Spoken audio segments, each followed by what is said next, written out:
Hi, hier ist Daniel, Sportsman Target. Heute gibt es mal ein technisches Video.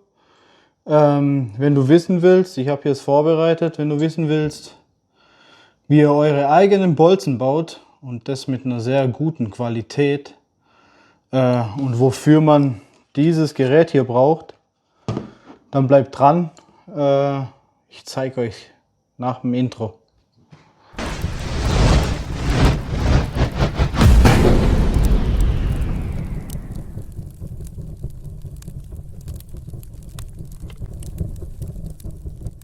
Ja, grüßt euch. Schön, dass ihr wieder hier seid. Es freut mich sehr. Ja, heute gibt es ein technisches Video. Und zwar, mein Mikrofon funktioniert. Warum und wieso? Ich habe ein ganz anderes Setup jetzt einfach. Das alte hat nicht funktioniert, aber das ist auch nicht das Thema heute. Nee, es geht um Pfeilbau, ja. Viele haben sich gefragt oder fragen sich immer noch, ja, oder sagen, hey, ich hätte mal Bock, selber einen Pfeil zu bauen oder Bolzen zu bauen. Oder manche sagen, hey, wie funktioniert es überhaupt? Ja, und manche denken, ich würde gerne, aber ich traue mich nicht ran. Lauter solche Sachen gibt es halt, ja. An dem Punkt war ich auch, ja. Aber ich habe mich halt sehr intensiv informiert und auch mit Leuten gesprochen, die halt 20 Jahre Erfahrung haben, ja, und im Pfeilbau, im Bogenbau. Und die erzählen dir halt keinen Quatsch. Und ja, im Endeffekt sage ich jetzt mal so, wenn man Carbonbolzen macht, also normale Bolzen, das ist nicht unbedingt ein Riesenhexenwerk. Ja, anders ist, wenn man selber die aus Holz macht und die ausrichtet und. Das ist schon Handwerkskunst. Ja, also da habe ich tiefen Respekt davor. Aber ich sag mal, wenn man fertige Materialien kaufen kann, ist es fast wie Lego spielen. Man muss sich einfach nur dran trauen und wenn man jetzt keine zwei linke Hände hat, funktioniert das auch. Deswegen mache ich für euch das Video einfach, um euch zu zeigen, wie es funktioniert, um euch vielleicht ein bisschen Sicherheit in der Sache zu geben, ja, und auch die Angst zu nehmen und sage euch hier, ihr braucht nicht hier Tausende von Euros ausgeben, ja, für Materialien, für Werkzeug oder, weil ganz so teuer ist es nicht. Und die Sachen, was man kauft, die kauft man einmal und dann ist gut, ja, die kann man ewig benutzen. Die erste Sache ist jetzt, was brauche ich alles dafür? Was brauche ich für den Pfeilbau?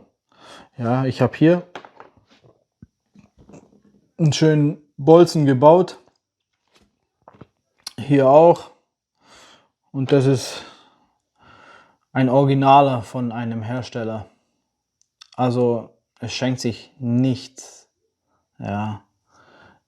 Ich persönlich baue schon eine ganze Weile meine eigenen Pfeile, weil dann weiß ich, was ich habe und kenne die Qualität und ich weiß einfach, was ich gemacht habe, ja. Und umso mehr Spaß macht es halt auch, die eigenen Pfeile zu schießen. Ja, so, dann kommen wir mal hier zu den Materialien. Was brauche ich an Werkzeug? Ich habe hier mein Leatherman. Man braucht einfach definitiv eine Zange am besten. Am besten so eine, keine Spitzzange, sondern so eine. Warum, erkläre ich euch später alles. Ich sage euch erstmal die Materialien, Werkzeuge. Das nächste ist dieses Teil hier. Das ist ein Befiederungsgerät. Hier legt ihr eure Vanes rein. Hier legt ihr euren Schaft rein und dann könnt ihr schön und genau euren Bolzen befiedern. Ja, den hier, den habe ich so professorisch dabei, den Messschieber, den braucht man nicht unbedingt, aber wenn man es ganz genau haben will, dann kann man es messen. Warum und wieso, wie gesagt, später. Dann haben wir hier eine Küchenwaage, darauf ist zu achten, sie muss sehr, sehr genau sein, ja. Nicht nur Gramm, sondern Milligramm am besten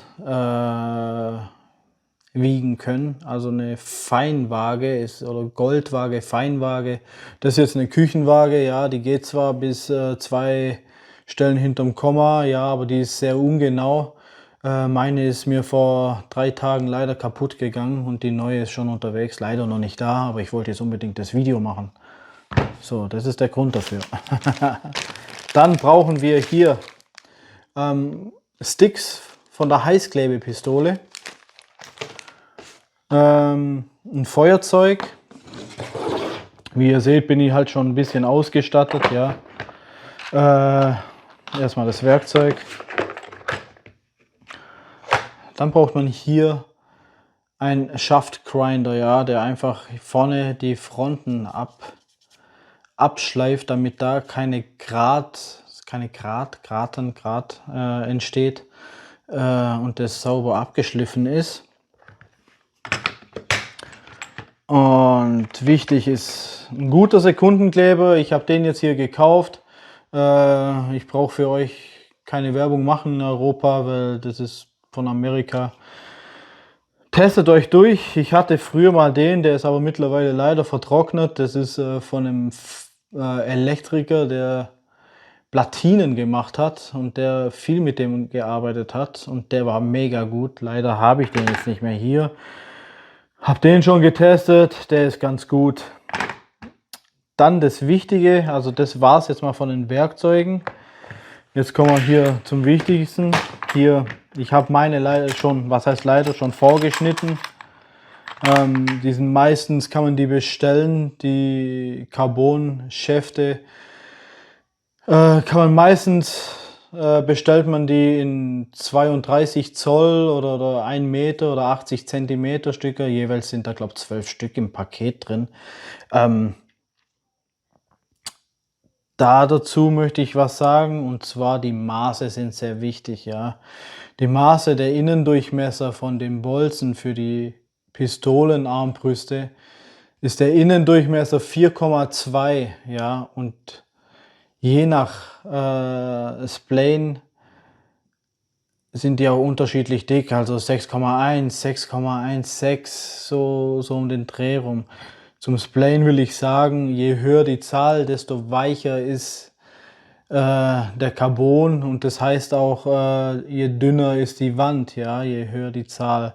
Deswegen, ich nutze maximal 400er Splane. Wenn es möglich ist oder besser ist, natürlich 350er. Aber ich passe das auch oft an meine Spitzen an, die ich verbaue. Aber ich habe hier jetzt meine Standardspitzen, wo ja für mich persönlich die besten sind. Wie gesagt, 400er habe ich oder 350er, das spielt keine Rolle. Die benutze ich. Ich habe sie hier halt jetzt schon vorgeschnitten. Genau. In der nächsten Box, das ist meine richtige schwere Krustelbox. Da habe ich einmal drin hier Alunocken. Alunocken, flache Alunocken. Wie auch hier, wie immer, Innendurchmesser immer 4,2. Dann habe ich hier Vanes. Und hier habe ich nochmal Vanes. Aber wie gesagt, das hier, ich sag mal, das hier sind die günstigeren. Das hier sind die teureren, aber die haben eine bestimmte Bauform, das ist halt mega cool, finde ich persönlich, ja. Die sind schon ineinander verdreht, ich mache nachher eine Nahaufnahme und dadurch kriegen die halt nochmal einen extra Spin, ja. Die sind halt ein bisschen teurer, aber ich sag mal, wenn man selber Bolzen baut, dann sind die Kosten niedriger als gekaufte, ja. Aber man hat halt gleiche oder bessere Qualität, je nachdem, was man will. So. Ja, hier sind meine Lieblingsspitzen, ja. Die sind, ich würde mal behaupten, unzerstörbar, ja, weil die sind aus echtem Wolfram und das kriegt man nicht kaputt. Ich habe schon öfters gegen eine Betonwand geschossen. Einzigste, da sind ein paar Kratzer dran, ja, aber das ist nicht Blatt oder sonst was, die kriegst du nicht kaputt, weil sie halt aufs Wolframstahl sind. Kann ich auch irgendwann mal im Video zeigen, da habe ich kein Problem damit, ja. Also wenn was am Bolzen kaputt geht, ist es der Carbonschaft, aber die Spitzen hier definitiv nicht. Hier gibt es verschiedene Größen, wie ihr seht. Wie gesagt, ich mache nachher Nahaufnahme. Es sind hier mehrere Segmente, ja, und man kann mehrere Gewichtsklassen bestellen. Und je nachdem, wie schwer euer Material ist, kann man hier ein oder zwei Elemente wegknipsen, dann wird man leichter, oder man lässt dran, dann ist man halt schwerer. Je nachdem, was man für einen Bogen drin hat. Ich baue meine Pfeile für ab 90er Bogen, so um die 12 Gramm. Ist meine persönliche, ja, mein persönlicher Favorit, weil die fliegen einfach mega cool. Die fliegen so präzise, so gerade, ab 90er Bogen bis 150er kann ich die reinknallen. Da passiert der Sehne nichts, da passiert dem Bogen nichts, gar nichts. Also ich habe jetzt genug Schüsse durch, passiert nichts, ist einfach tipptopp. So, was braucht man noch?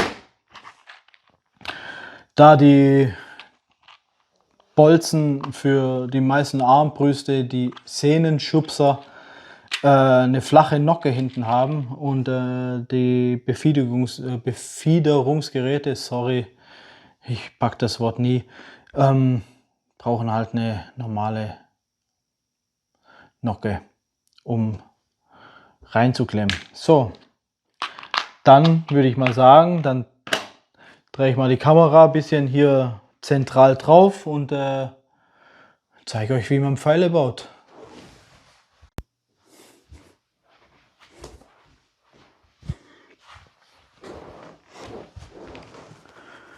Ja, was brauche ich, mit was beginne ich? Zuerst mal mit meinen Schäften. Die habe ich jetzt schon vorgeschnitten. Im Normalfall kommen die in 1 Meter oder 80 Zentimeter, je nachdem wie man sie bestellt. Aber ich habe die immer gekürzt und dann habe ich sie gleich hier. Die Längen könnt ihr einfach einen originalen Bolzen nehmen von vorher und dann kürzt ihr die. Bitte nicht mit einem Rohrschneider, weil das gibt Ausrisse am Carbon und beschädigt Carbon und das schadet nachher dem Bolzen, denn der kann nachher nach 2 Schüsse ist der wahrscheinlich dann kaputt, ja. Gebt einfach Mini-Kappsäge ein und dann seht ihr das schon. Ich kann euch aber noch mal auch was verlinken unten eventuell. Ja, mit Bolzen fange ich an, das brauche ich. Dann brauche ich das Befiederungsgerät. Ja, das ist eine ganz simple Sache. Man hat hier die Einstellung, man kann 4, 3 oder 6 Vanes einstellen. Ich habe sie auf 4 drin, so dass hier der rechte Winkel passt. Ja. Dann brauche ich einmal eine Nocke. Jetzt kommt das Spezielle. Die Nocke mache ich hier hinten rein. Und ein 6,3 Zoll Bolzen hält ja nicht, ja. Deswegen nehme ich die Nocke hier und schneide hier nochmal den Schaft ab, damit ich hier mir einfach eine Verlängerung bauen kann. So und so, halt, das habe ich immer andersrum drin. Hoppala. Moment, sorry, zu tief reingesteckt, das passiert auch. Ja, so rum habe ich es drin, läuft ein bisschen konisch, deswegen ist es jetzt so drin gewesen. So, dann habe ich hier die Verlängerung, steche das hier rein und dann habe ich meine Verlängerung und das passt. So, dann nehme ich meine Vanes, 1, 2, ich nehme mit Absicht die, weil für Magazinarmbrust passen nur 6 mm, ja, also die Breite darf nicht größer als 6 mm sein, sonst passt sie nicht mehr in die Magazinarmbrust rein. Diese hier habe ich genommen für die 9 Zoll Bolzen, für die Einzelschussarmbrust, da spielt es weniger eine Rolle. Da dürfen sie ruhig 8 mm wie die hier sein, weil ja, da sind nur die Spannhaken wo gefährlich werden können oder halt im Weg sein könnten, aber das passt wunderbar. So, dann habe ich hier das Gerät, hier habe ich die Zange, hier habe ich einen Maßaufdruck drauf, hier ist ein Magnet. Dieses Teil kann ich dann, wenn der Schaft drin ist, dieses magnetisch, kann ich das draufklicken und kann gucken, ob das schön zentral am Bolzen ist, denn je nach Durchmesser verschiebt sich der Mittelpunkt. Deswegen kann man die hierbei einstellen. So, dann gehe ich hin, Sekundenkleber. Den brauche ich. Ich habe einen ganz normalen genommen, aber halt nicht dünnflüssig, sondern mindestens ja, mittel bis dick. Ja. Dann mache ich hier, also ich klemme das hier ein. Moment, warte, bevor ich das euch erkläre. Wenn ich das Teil hier dran habe, habe ich hier den Anschlag. Ja. So, wo kommen meine Vanes hin? Dann nehme ich mir irgendeinen Originalbolzen und lege den hier neben dran. Und dann kann ich mir hier eine Markierung machen, wo der Vane hier anfängt. Ja, das mal nur ganz kurz noch nebenbei.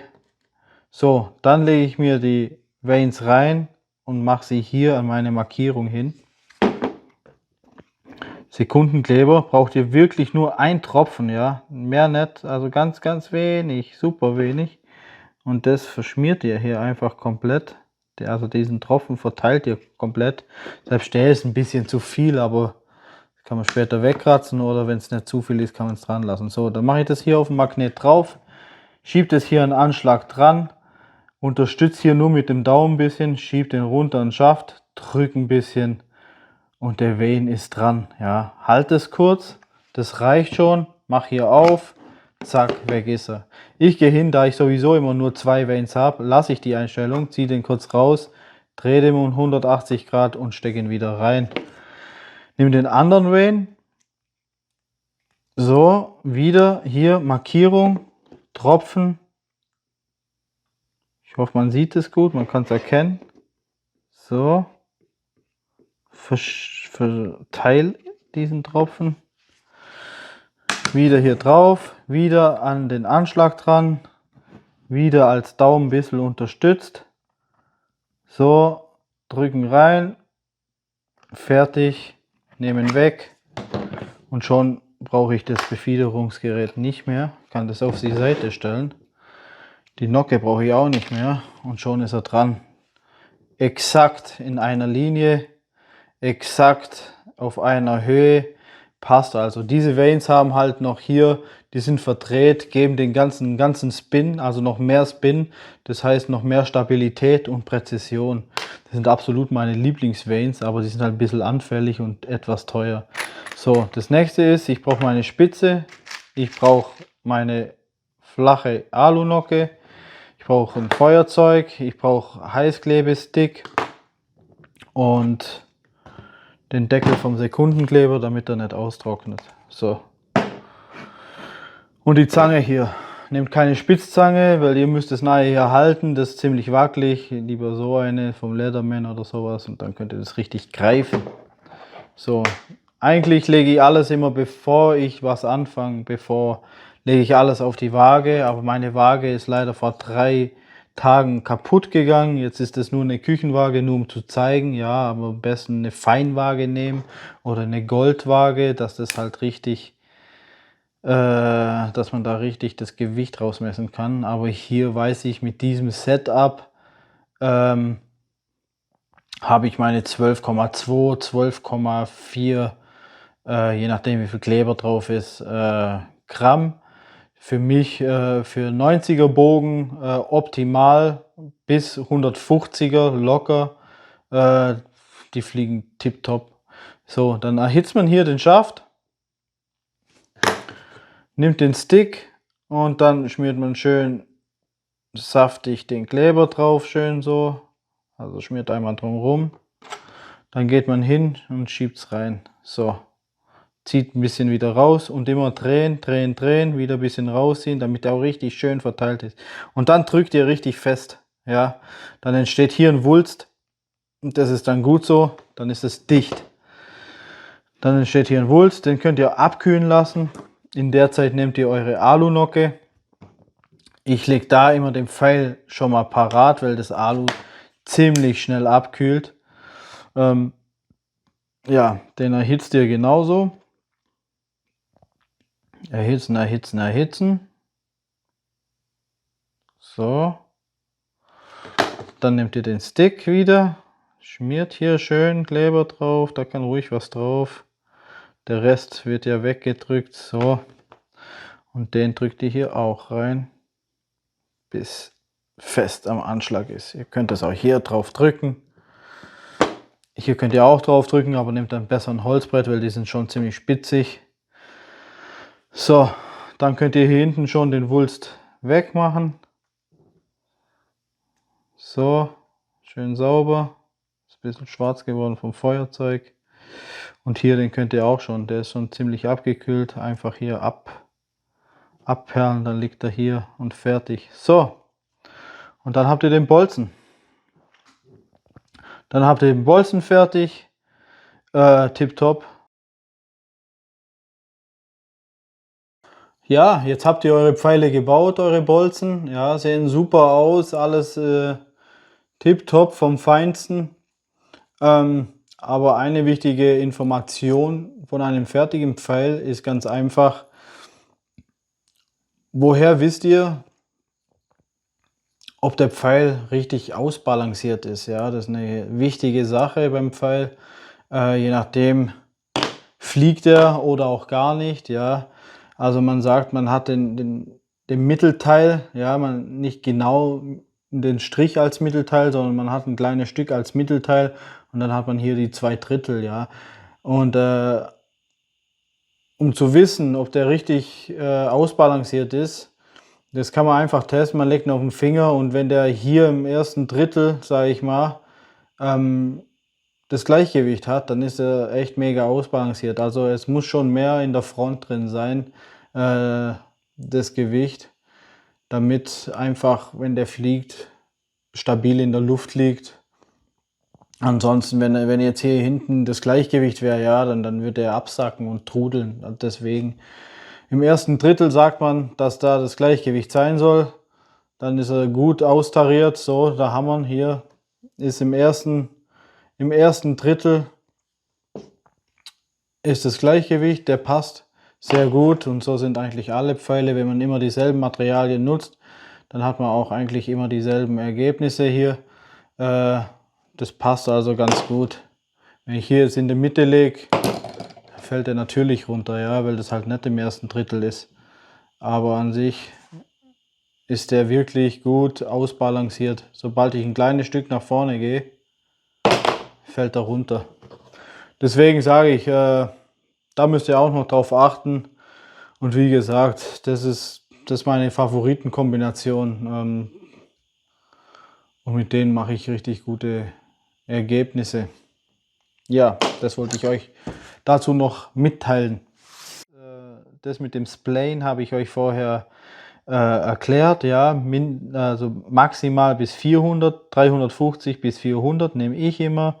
Und dann gibt es auch noch eine Genauigkeit. Da gibt es 0,001, 0,003, 0,006. Also über 0,003 gehe ich nicht. Perfekt ist 0,001, die sind am geradesten. Aber bei dieser Kürze, ja, merkt man fast nichts. Also man sieht schon einen Unterschied ab und zu mal, aber vom Flugverhalten merkt man jetzt wenig, weil die halt so kurz sind. Ja, wie gesagt,